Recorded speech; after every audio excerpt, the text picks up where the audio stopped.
Masa harus pergi ke Madagaskar? Madagaskar lebih terkenal ya. Lebih barat. Oke, sekarang karena hostnya bingung bertanya, saya gantian yang bertanya guys. ONS, obrolan nunggu sahur. Oke, Bung itu. Bung itu. Sudah lama bikin konten itu? Udah lama sih bikin YouTube. Gak tau waktu itu ngupload video ini apa ya? Klinik Tongpang kalau nggak salah. Klinik Tongpang. Zaman berapa tuh yang Klinik Tongpang lagi tren? Tapi cuma naruh satu itu dong. Dan akhirnya kepikiran buat bikin YouTube di akhir tahun 2019 kemarin. Jadi ngajakin Yuda waktu itu untuk bicara soal mural. Apa motivasinya kok? Itu mau bikin YouTube konten-konten, nanya-nanyain kawan-kawan para pelaku dari berbagai macam kalangan. Karena aku suka diskusi. Aku hobi berdiskusi, hobi bercerita, hobi nanya-nanya orang. Ketika kita ngobrol sama orang, apalagi orang-orang yang baru kenal atau teman-teman lama juga yang punya kemungkinan punya cerita-cerita, aku kayak mendapat pemikiran baru. Sebelumnya kita nggak kepikiran ini, jadinya ada ide baru buat mikir ini.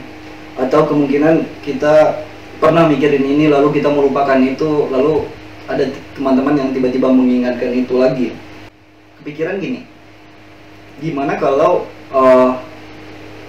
aku mencoba mendokumentasikan hal-hal yang didiskusikan dan supaya menjadi bahan memori atau sebagai galeri. Hal-hal yang kita bicarakan itu bisa didengar orang-orang lain. Bisa berguna buat orang lain juga, nambah wawasan, informasi ya. Kayak cerita Mas Tommy kan, bisa jadi ada yang akan terinspirasi dari sini. Bisa jadi teman-teman lain akan memandang sesuatu dengan cara berbeda, akan mendapat pemikiran atau semangat baru dari sini.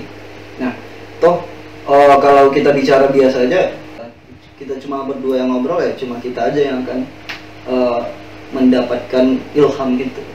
Tapi selama ngepost pernah nggak dapat kritikan gitu kan soal konten yang diangkat, obrolan yang diangkat? Yang langsung dari ini sih, dari komentar enggak. Teman-teman sering ngingetin tuh di pesan WhatsApp atau pas ketemu, kontennya gini, kenapa gini maksudnya. Lagi pada urusan teknis sih.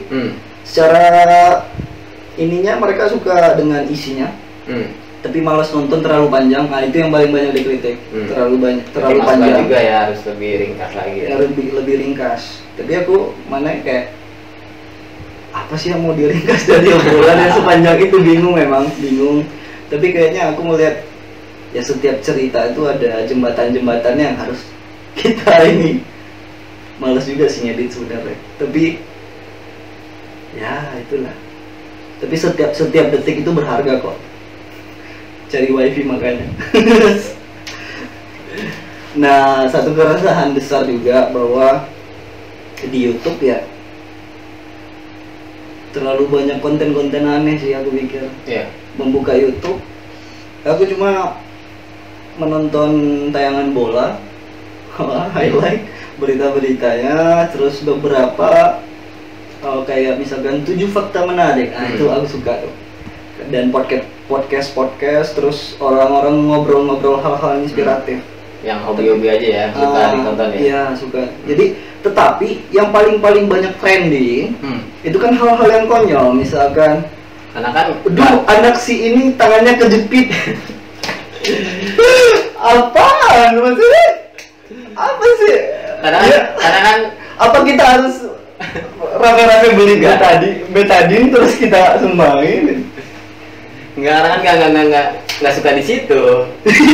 Ya, kalau suka pasti bikin kayak gitu juga dong. Nggak tahu sih, tapi apa sih itu? Sama kayak halnya aku pernah diketin, ini apa sih pada berjudi? Nah kalau lu kan tau nggak judi, kalau judi lu pasti tahu nikmatnya judi, lu pasti berjudi. Iya makanya aku ingin kayak, ya menurutku yang ini bakal berguna. Seenggaknya buat diri sendiri, dan seenggaknya dalam satu video yang kita pasti ada satu orang yang benar-benar emang memahami dan mendapat sesuatu di dalam video itu sebenarnya Oke, satu artinya orang bisa jadi tontonan dan juga tuntunan buat yang nonton ya. aja. Simpulannya gitu, enggak sih? Kan Lumayan deh, lumayan. itu pas. Tapi apa selama di YouTube kan Masa ada itu?